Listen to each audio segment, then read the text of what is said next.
대학교 우리춤연구소 심정아라고 합니다. 제가 이제 우리춤연구소라는 곳에 있는데 저희 연구소 소장님이 엔지니어링을 전공하시고 대부분의 운영위원님들이 이제 그 다 공학 베이스세요. 그런 환경에 놓여 있다 보니까 저는 이제 학부 과정에서는 이제 무용을 전공하고 이제 석사랑 박사랑 예술 경영을 했는데 이렇게 환경에 놓여져 보니까 이제 무용과 그 기술의 융합에 대해서 관심을 가지면서 연구를 하게 되었습니다.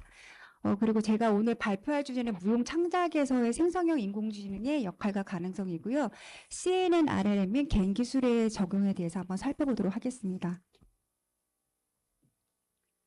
제가 좀 초반에 미리 말씀드릴 게 제가 이제 무용을 전공하고 공학 베이스가 없다 보니까 이게 근로 공학의 로직을 좀 이해해서 버퍼링이 있을 수 있는데 좀 양해 부탁드립니다.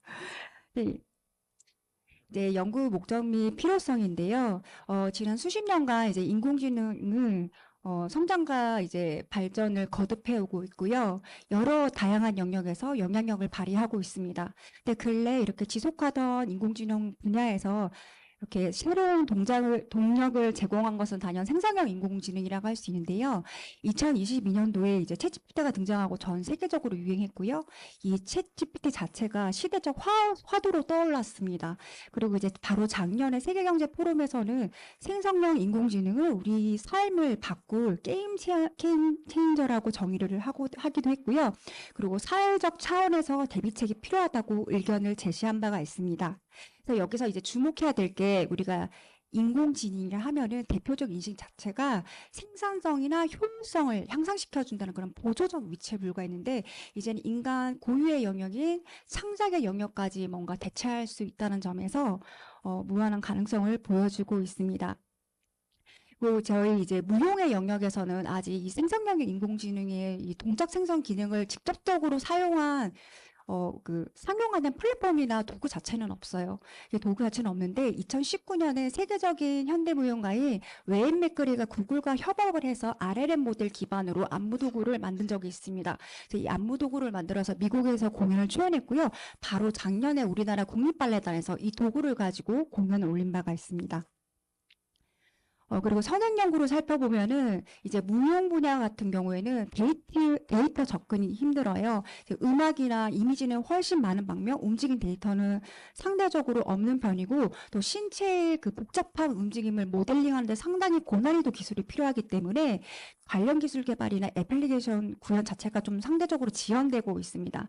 근데 이제 연구적으로는 상당히 많이 뒤에서 활발하게 진행되고 있는데 무용 창작을 타겟으로 한 건 아니고요. 공학 분야 인공지능 연구자들이 동작 생성에 대해서 관심을 가지고 많이 연구를 진행하고 있는데 대표적으로 근래에 제일 많이 일어나는 연구 중에 하나가 이 겐을 이용해서 딱 음악에 딱딱 맞는 그런 동작 생성을 하는 연구가 제일 활발하게 이루어지고 있고요. 무용과 연계돼서는 이제 무용 공연의 그런 영상을 바로 라바 노테이션으로 영상으로 바로 변환시켜 준다던가 아니면 이제 무형문화 유산 같은 경우에 포크 댄스가 있거든요. 근데 포크 댄스 같은 경우는 전승 과정에서 손실된 부분이 있어요. 이런 거를 겐을 이용해서 찾아준다던가 메꿔준다던가 그런 연구들이 이루어지고 있습니다. 그래서 제 연구에서는 일단 CNN과 RLN 겐의 신경망 모델의 기능적 구조와 이게 무용 창작에서 적용됐을 때 어떻게 활용됐을지 그 가능성을 한번 살펴보고자 합니다. 이제 본론으로 들어가서 이제 무용 창작 과정에서 인공지능이 어떻게 적용되는지 한번 설명드릴 건데요. 우선 인공지능은 크게 두 가지 범주로 나뉩니다. 이제 인간이 정해놓은 규칙에 따라서 미리 정의된 매개 변수에 따라 작동하는 지도학습과 시스템 자체가 그 데이터로부터 스스로 학습해서 성능을 향상시키는 그런 머신러닝이 있습니다. 인공지능이 1956년도에 이제 존 맥키시 교수에 대해서 제안이 되는데 사실 그 시기 자체에서 뭐 무용 창작이 뚜렷하게 적용된 적은 없고요.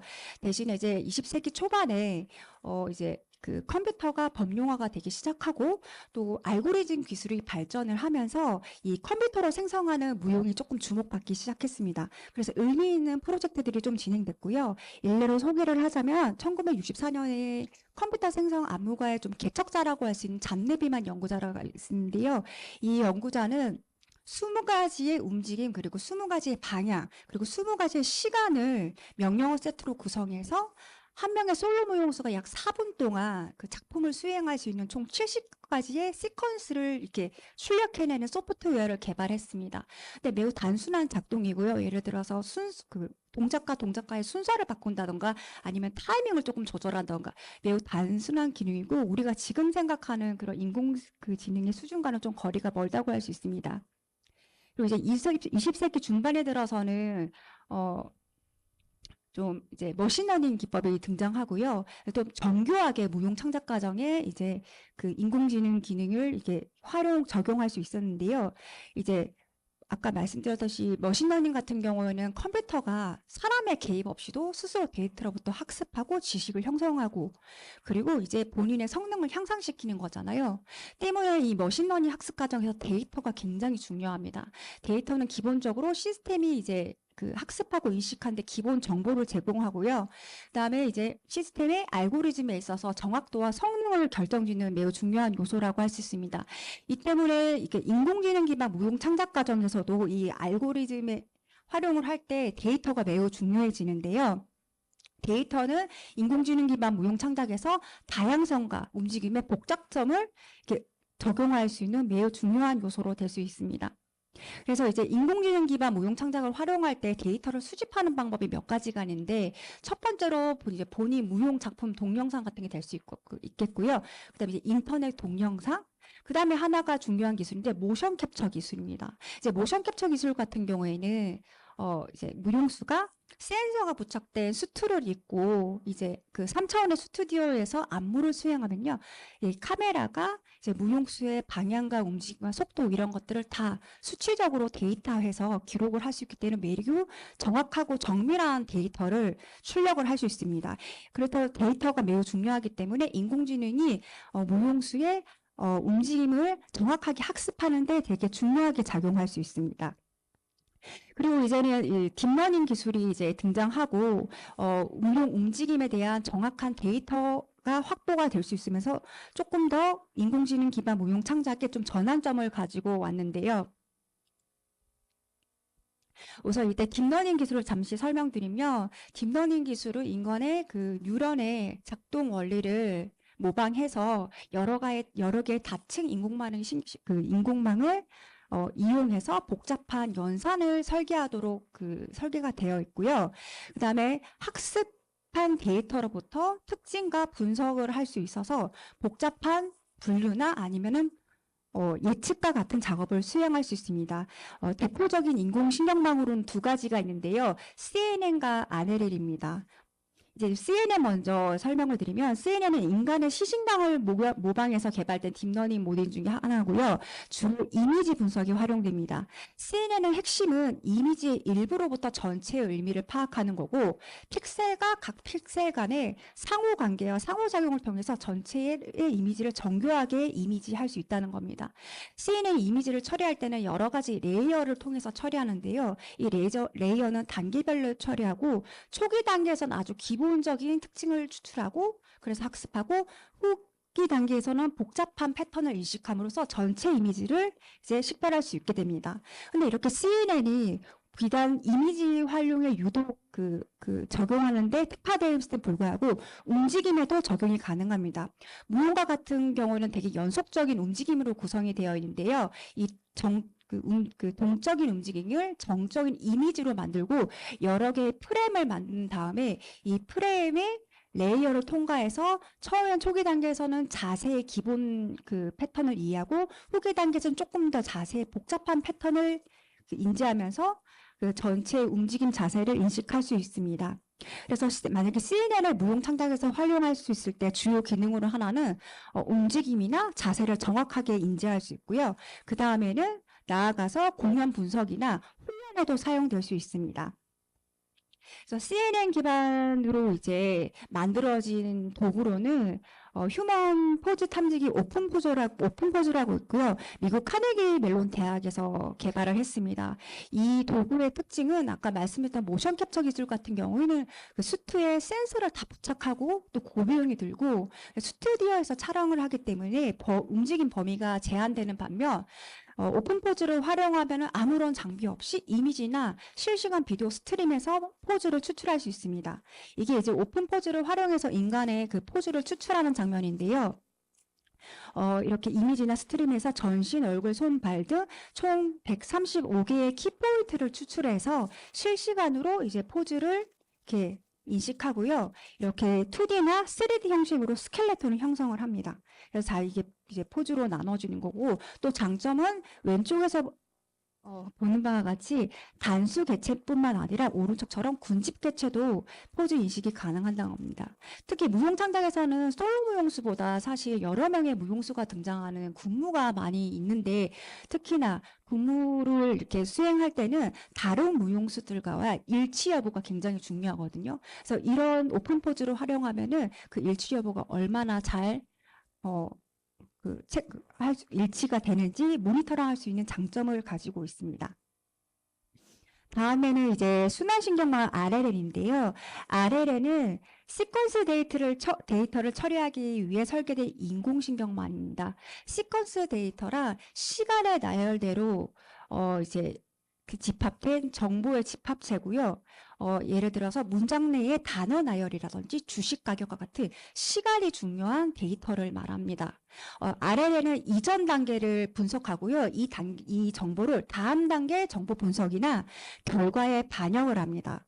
즉 RLN 같은 경우에는 과거의 데이터와 새로운 데이터의 관계를 학습함으로써 시간에 따른 그런 데이터의 추세와 패턴을 인식하고 이를 바탕으로 미래를 예측할 수 있습니다. 그리고 이 RLN 역시 무용에도 적용할 수 있는데요. 무용은 각각의 움직임이 시간에 따라 나열되는 움직임의 집합체라고 할 수 있습니다. 각 움직임은 이전 움직임과의 연관성을 가지고요. 이전 움직임으로부터 자연스럽게 발전되는 형식을 취하고 있는데, 이런 시간의 연속성을 캡처하기에 좋은 기술이 RLN 기술이라고 할 수 있습니다.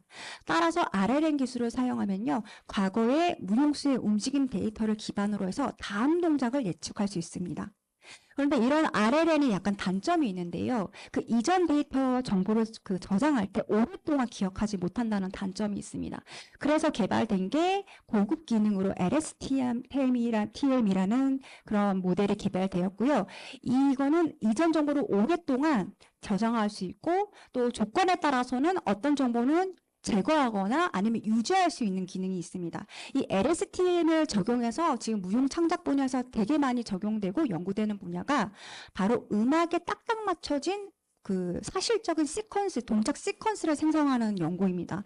왜냐하면 무용 같은 경우에는 음악에 따라 대부분 움직이는데, 이 무용이 음악에 따라 어떤 멜로디나 리듬의 강조점에 따라서 딱딱 움직일지에는 그 음악의 흐름에 따라 다 움직임이 연계가 돼야 되고 설계가 돼야 됩니다. 그래서 이전 데이터가 되게 오랫동안 저장이 되었기 때문에 이 LSTM을 사용할 경우에는 오랫동안 정보를 기억하고 아주 매끄러운, 음악에 맞는 매끄러운 시퀀스 생성이 가능합니다. 그리고 이제 무용에서 RLN을 사용한 아주 상징적인 케이스가 있는데요. 아까 앞서 말씀드렸던 구글과 그 세계적인 현대무용가의 웨인 맥거리거가 RLN 기반을 해서 안무도구의 리빙 아카이브란 거를 2019년도에 개발했습니다.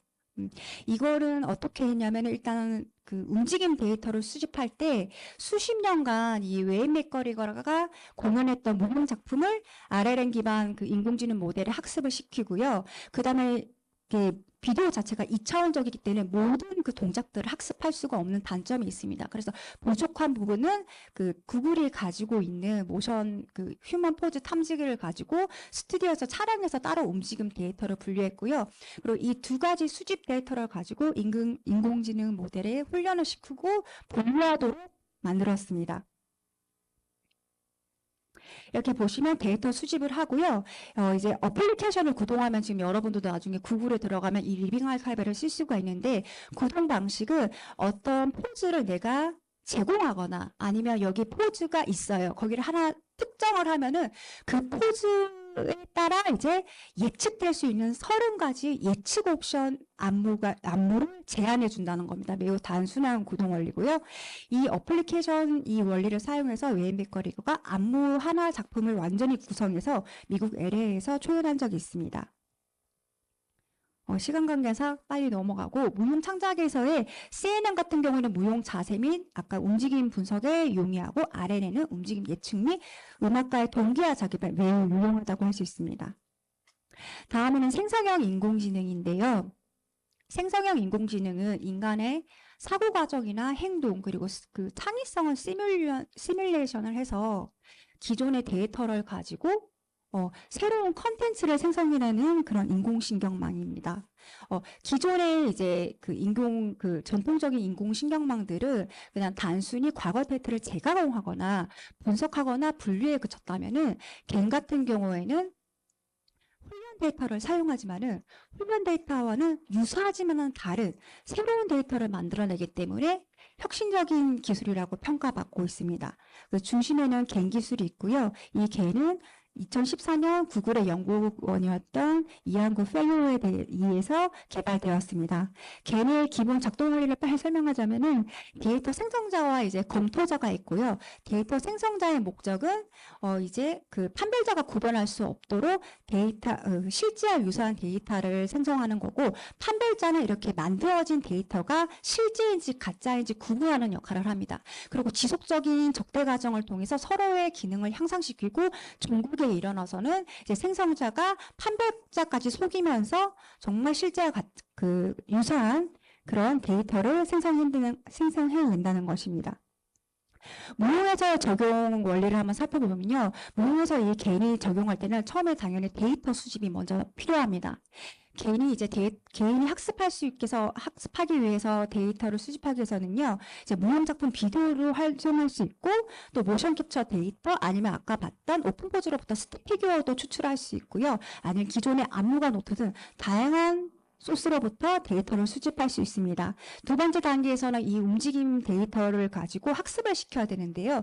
간은 처음에 이제 임의의 무작위의 그런 노이즈를 가지고 처음에 움직임 데이터를 생성하고, 판별자는 그게 실제 움직임 데이터인지 아닌지 계속 구분을 합니다. 그리고 서로의 그런 상호작용을 통해서 이제 실제와 유사한 움직임 데이터를 마지막에 생성을 하고요. 그리고 훈련의 마지막 시점에서는 계속 반복 작용을 하다가 더 이상 두 네트워크에 변화가 없는 상태가 일어납니다. 더 이상 변화가 없고 생성자는 실제 움직임과 유사한 데이터를 만들어내고, 판별자는 그게 정말 움직임과 유사한지 평가하면서 이제 그 훈련이 종료됩니다. 이렇게 안무 생성 기능이 다양성과 복잡성을 가지면서 움직임을 생성해낼 수 있는 게 겐의 장점이라고 할 수 있습니다. 간단히 설명드리면 이렇게 생성자와 판별자가 있고, 계속 생성자가 만들어내는 그런 데이터를 판별자가 진짜인지 가짜인지 구분합니다. 다음에 이제 이렇게 제가 CNN RLN과 겐의 특성에 대해서 알아봤고요. 이렇게 무용 창작 과정에서 인공지능을 활용하면은 굉장히 많은 이점을 제공하지만은, 이거는 예술가의 예술적 목표와 그리고 그 인공신경망의 그 기능적 특성에 따라 그 용도가 매우 달라질 수 있다고 생각합니다. 그래서 겐을 사용했을 때 그러나 어떤 이점이 있는지 정리를 하면요. 첫 번째로 데이터 기반으로 움직임을 생성할 수 있다는 겁니다. 이제 안무가가 안무 창작을 할 때 안무 범위를 확장시켜 줄 수 있고요. 또 안무 수행에 있어서 향상시켜 줄 수 있는 도구로서 활용될 수 있습니다. 기본적으로 무용은 신체의 리드미컬한 움직임을 바탕으로 그 시공간에서 다양한 메시지를 심층적으로 전달을 해야 되는데요. 이런 안무가가 가진 그런 아이디어나 감정을 관객이 이해하기 쉬운 방향으로 몸의 언어로 해석하는 것은 굉장히 까다로운 작업이라고 할 수 있습니다. 그리고 안무가가 보통 작품 수행 과정에서 주제를 설정하고, 그리고 거기에 맞는 내러티브를 완성할 때 수십 번의 창의적인 과정이 소요되고요. 그리고 새로운 주제를 설정했다고 하더라도 그에 맞는 새로운 시퀀스나 움직임을 생성하는 게 쉽지가 않기 때문에 보통 소재나 영감의 고갈 현상이 일어납니다. 이때 생성형 인공지능은 안무가의 새로운 영감이나 아니면 시퀀스 생성에 있어서 좀 뭔가 예술적 자원으로서 확장을 시켜줄 수 있습니다. 이게 사실은 우리가 안무가가 이렇게 안무를 할 때 본인의 개인적인 역량에 100% 이제 의존하고 그게 아니면 협력 안무가나 협력 무용수로부터 도움을 받지 이렇게 물리적 도구에 의해서 뭔가 도움을 받는 건 매우 생소한 개념이라고 할 수 있습니다. 그리고 보통 안무가의 안무 범위 자체는 본인이 가진 그 직감적인 경험이나 아니면은 자기의 신체적 한계에 의해서 표현 범위가 이제 그 제한되는데요. 갱을 이용해서 이제 이런 안무에 도움을 받을 경우 갱 같은 경우는 전 세계 무용 양식을 학습할 수 있고요. 무용가의 무용 작품도 또 학습할 수 있고 다양한 데이터 소스로부터 학습할 수 있기 때문에 새로운 데이터, 움직임 데이터를 생성할 수 있는 가능성이 무한합니다. 그리고 중요한 것은 이렇게 데이터를 생성하는 양 자체가 보통의 개인 안무가가 평생 동안 가질 수 있는 안무 경험이나 무용 경험을 훨씬 초월한다는 점입니다. 그래서 인공지능을 활용한 안무 생성의 기능은 풍부한 데이터로부터 지원될 수 있고 이를 기반으로 안무가는 여러 가지 혁신적인 실험을 할 수가 있습니다.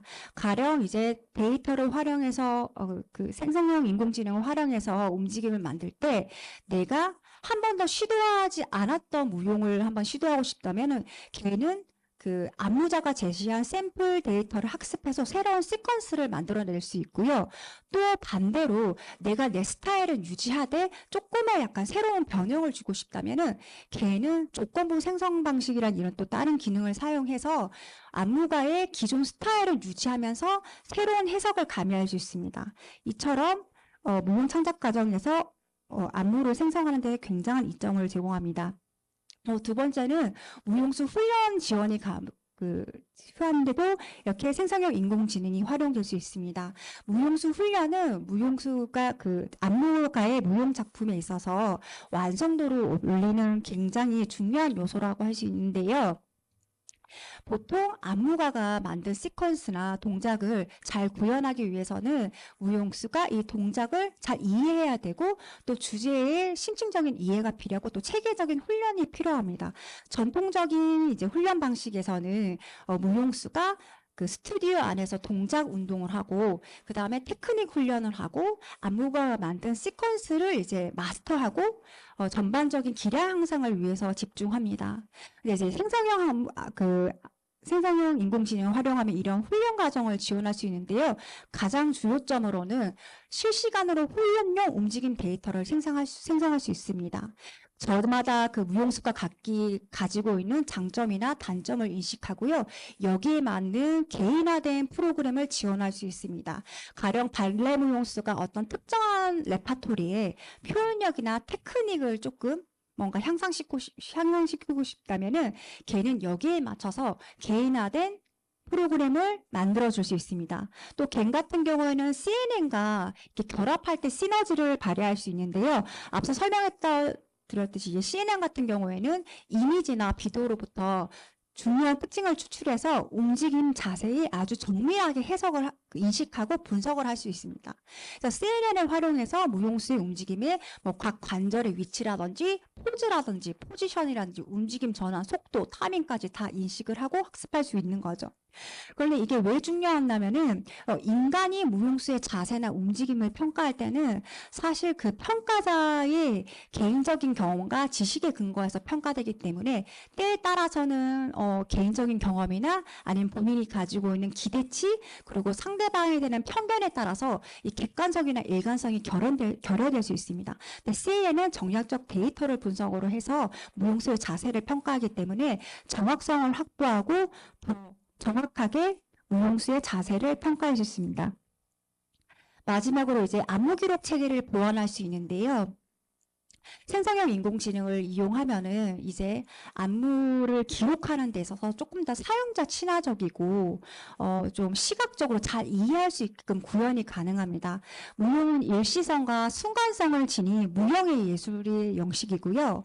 공연이 끝난 후 이제 기록하지 않으면 그냥 사라져버리고 우리의 기억 속에만 남습니다. 행위 형태가 남지 않는 데다가 그리고 혹시 기록한다 하더라도 우리의 신체 움직임 그리고 시공간과의 관계성 그리고 다른 무용수가의 이런 상호작용들이 2차원적으로 담아내기는 매우 힘듭니다. 이렇기 때문에 무용에서 움직임의 그 세밀한 그 세밀하게 다 담아내는 무보 체계의 개발은 우리 무용계에 있어서 되게 오래된 수건이라고 할 수 있는데요. 물론 무보 체계가 존재하기는 합니다. 20세기 초반에 그 헝가리 출신 그 이론가인 무용 이론가인 라반이라고 해서 라반이 개발한 라반 노테이션이 있는데 이 무보를 사용하면은 움직임의 각 그 신체 부위별 위치와 그리고 높낮이, 방향, 시간 같은 거를 상징적 기호 체계로 기록은 할 수 있거든요. 근데 대신에 이거는 발레와 같은 서양 무용에 특화되어 있는 거고, 또 이 되게 그 기록하고 해석하는 데 있어서 많은 시간과 또 전문적인 지식이 필요하기 때문에 실용성이 제한적이고요. 그리고 사실적으로 무용계에 대해서도 이 보급률이 상당히 떨어집니다. 그런데 이제 생성형 인공지능을 사용하면 이런 2차원적인 움직임을 3차원적으로 시각적으로 구현할 수 있습니다. 아까 말씀드렸듯이 움직임 데이터를 모션 캡처라든지 오픈포즈의 스틱 피규어라든지 무용작품 비디오 아니면 기존의 안무 노트를 해서 다 이제 데이터를 수집해서 데이터 세트를 구축하고요. 적대적 훈련을 통해서 원래 그 무용수가 수행했던 움직임과 매우 유사한 방향으로 움직임을 생성해낼 수 있습니다. 그리고 여기서 끝나는 게 아니라 안무가가 한번 검증을 거침으로 해서 부족한 부분이 있다면 추가적인 그런 반복적인 훈련을 통해서 개선시켜 나갈 수 있습니다. 이렇게 겐을 사용해서 만약에 기록을 할 경우에는 복잡한 뭔가 수작업이나 전문 지식이 없이도 기록에 있어서 되게 효율적으로 보존할 수 있습니다. 다음은 이제 결론인데요. 제가 되게 장점 위주로 설명해도 사실은 원래 장점과 한계에 대해서 하려고 했는데 시간 관계상 못했고요. 결론을 말씀드리면 예술가를 지원하는 도구이자 에이전트로 지금 생성형 인공지능 그 이상의 역할을 입증해 나가고 있다고 생각합니다. 그리고 이제 결론적으로 무용 창작 도구로서의 겐의 그 가능성은 안무를 생성하는 데 지원할 수 있고 또 훈련 체계를 지원해주고 또 무보를 기록하는 데 있어서 효과적인 도구로 활용할 수 있다는 것입니다. 그런데 이제 무용 창작 도구로서 활용하는 데 되게 신중한 접근이 필요하다고 생각합니다. 아무리 새로운 데이터를 바탕으로 해서 안무를 생성한다 하더라도 그 예술가가 가진 수많은 그런 경험과 예술적 직관력을 완벽하게 대체하지 못하는 점이 있습니다. 그렇기 때문에 안무가가 이 기술을 채택하고 활용함에 있어서는 이 기술에 대한 폭넓은 지식과 이해, 그리고 창작에 대한 진정성, 그리고 새로운 방식을 통한 표현 의지가 있을 때 가능하다고 생각합니다. 이상 마치겠습니다.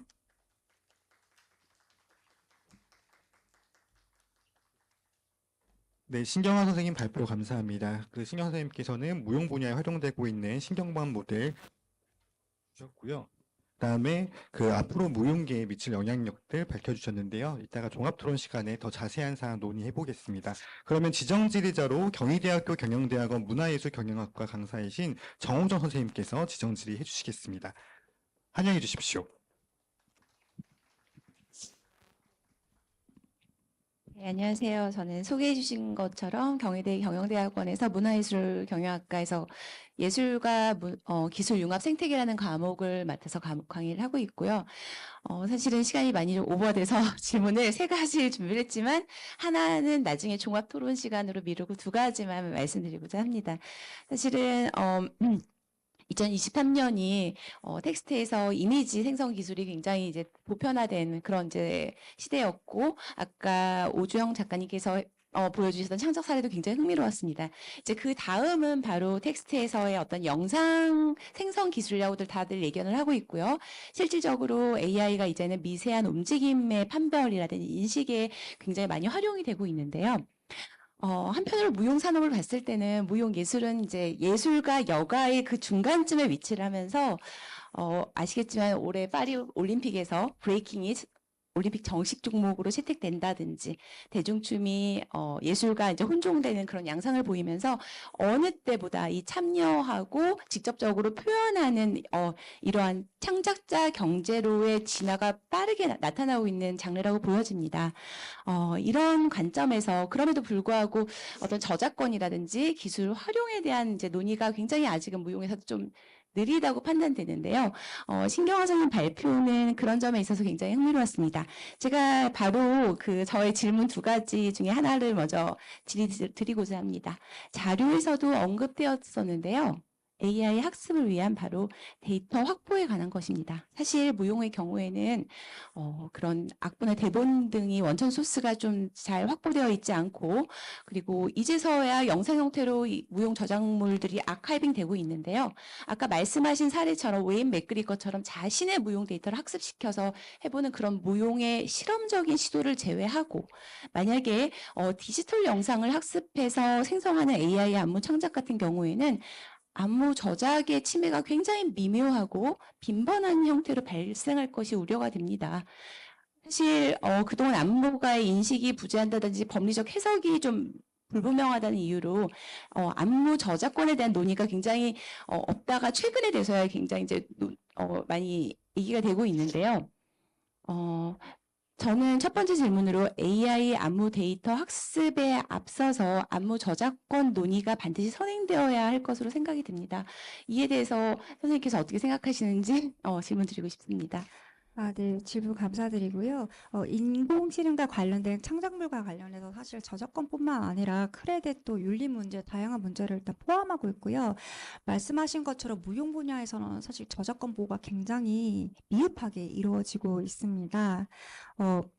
그리고 또 제가 설명드렸던 생성형 인공지능 같은 경우에는 이거를 사용하면은 어차피 어떤 안무가의 무용 작품을 학습해서 이제 새로운 시퀀스를 생성해내기 때문에 어차피 이 원작 안무가의 창작적 특성이 포함될 수 있기 때문에 이는 저작권 침해로 당연히 이어질 수 있는 부분도 생각합니다. 그리고 제가 관련해서 말씀드리면 제가 그 참고했던 선행 연구 중에도 겐을 이용해서 이제 움직임을 생성하는 데 있어서 그 인터넷에서 떠돌아다니는 재패니즈 댄스 그 검색어로 총 360개의 영상을 수집해서 그냥 훈련을 시켜서 동작을 생성했더라고요. 그리고 작년에 미국의 되게 유명한 저명 잡지인 댄스 매거진에서 안 그래도 이 문제에 대해서 좀 심층 있게 안무자들끼리 모아놓고 논의한 게 있어서 좀 소개드리고 싶어요. 그래서 이제 인공지능이 탄생해서 보통의 대부분 안무가들에는 이 그 인공지능에 대해 기술에 대해서 매우 놀랍고 환영하면서도 사실 다른 데이터도 아니고 우리 사람의 움직이는 데이터에 접근하는 것 자체에 되게 두려움을 갖고 있는 거를 봤습니다. 그리고 이 기사에 따르면 이미 우리가 안무가들이 동의하든 안 하든 크레딧이나 계약이나 이 보상 없이 빅데이터 회사에서 전 세계 그 동영상들을 이미 수집을 하고 있고요. 그리고 빅데이터 회사에서 또 댄서를 고용해서 어떤 데이터를 수집을 한다 하더라도 향후에 이게 어떻게 사용될지는 잘 모른다고 합니다. 이런 거에 대해서 되게 두려움을 나타내기도 했습니다.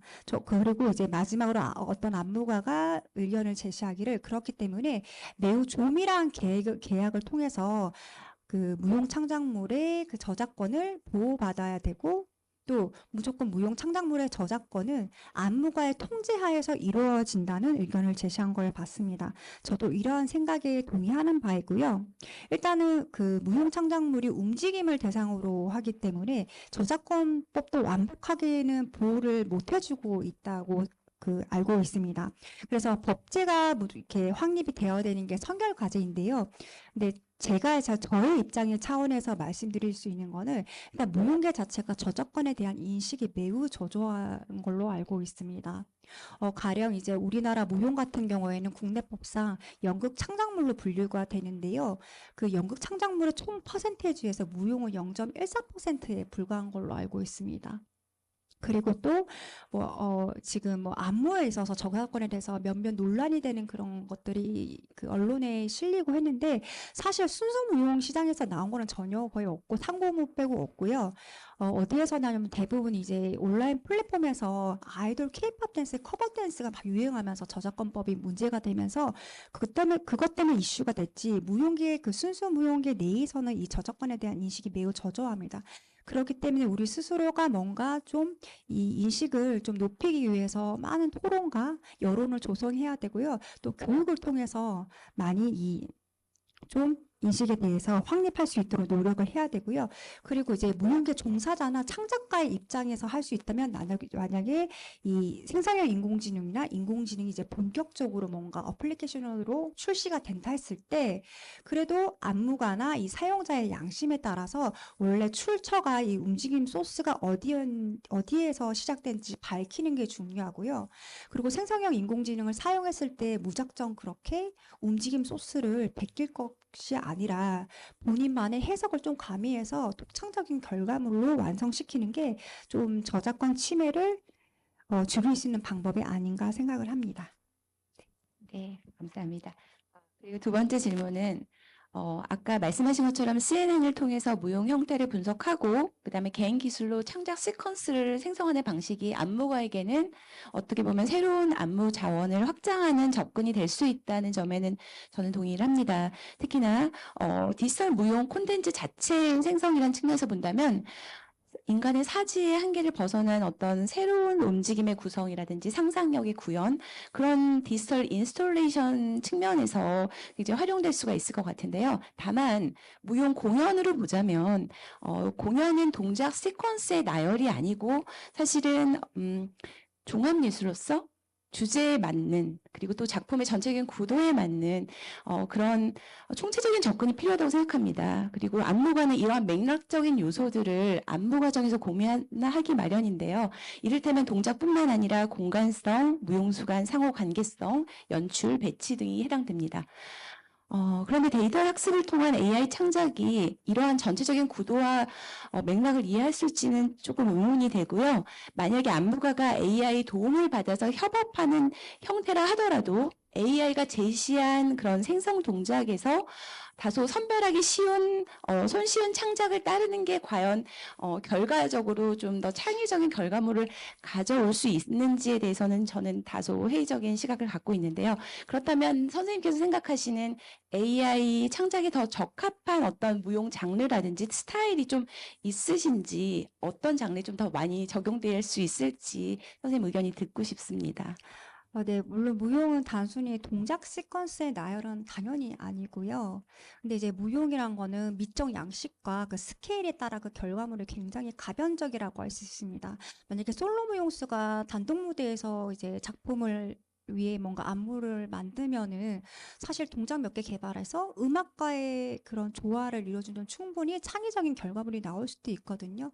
근데 선생님이 말씀하신 것처럼 여러 명의 무용수가 동원되고 스케일이 커지고 그러면은 군무가의 뭐 군무진의 배치라든지 그리고 무대 디자인, 의상 여러 가지 요소들이 개입해서 작품의 완성도에 좀 영향을 미치는 게 있는데요. 사실 이 부분은 제가 답변하기보다는 정말 이 어플리케이션이 나와서 실험을 해보고 그 안무가의 말을 들어보아야 되는 게 맞는데, 근데 제가 여러 가지 기능적 특성과 사항들 그리고 RLM 기반으로 아까 말씀드렸던 리빙 아카이브를 한번 참고해 봤을 때는 이건 전적으로 예술가의 역량에 따라서 창의적으로 구현되느냐 그렇지 않냐 이 그 성공 여부는 전적으로 예술가의 역량에 달려 있다고 봅니다. 그래서 여기와 관련해서 한번 조금 공유하고 싶은 게 있는데요. 바로 작년에 이 RLM 기반 리빙 아카이브를 사용해서 우리나라 국립발레단의 이영철 안무가님이 이 도구를 사용해서 안무를 하셨거든요. 신문 기사에 나온 그 내용을 조금 공유하고 싶습니다. 네, AI가 제안한 동작 몇 개 골라 연결하자 안무 하나가 뚝딱 완성됐다. 뭐 이렇게 완성된 안무를 다듬고 변형하는 것은 안무가의 영역이다. AI는 한 명의 안무를 만들었고 그걸 합치다 보니 그 과정에서 우연성이 발현됐다. 만약 글을 쓴다고 하면 모든 문장이 다 잘 써지는 게 아니잖아요. 겨우 한 문장을 뽑았는데 그 뒤로 더 이상 진전이 안 될 때 그때 이 AI를 이용해 아이디어를 주고받으면서 나아가는 거죠. 같은 맥락에서 제가 챗GPT를 활용한 그 교육적 논문을 읽은 적이 있는데 어차피 이 도구는 우리한테 현실화가 되었고 우리가 이걸 어떻게 이롭게 사용해야 되는 게 관건이잖아요. 그래서 챗GPT한테 어떻게 질문하느냐에 따라서 그 답변의 수준이 굉장히 달라진다고 알고 있습니다. 그래서 종국 그 논문의 마지막 결론 자체가 학생들한테 질문하는 스킬, 능력을 기르면서 결론을 제시했고요. 그리고 후에 이 동작을 생성하는 정말 생성형 그 AI 기반으로 어플리케이션이 그 뭔가 출시가 된다 하더라도 안무가들이 여기에 전적으로 뭐 안무를 그 의존할 게 아니라 본인이 가진 그 미적 그 해석력과 역량을 바탕으로 해서 독창적으로 공연하는 게 가장 중요하다고 생각합니다. 감사합니다.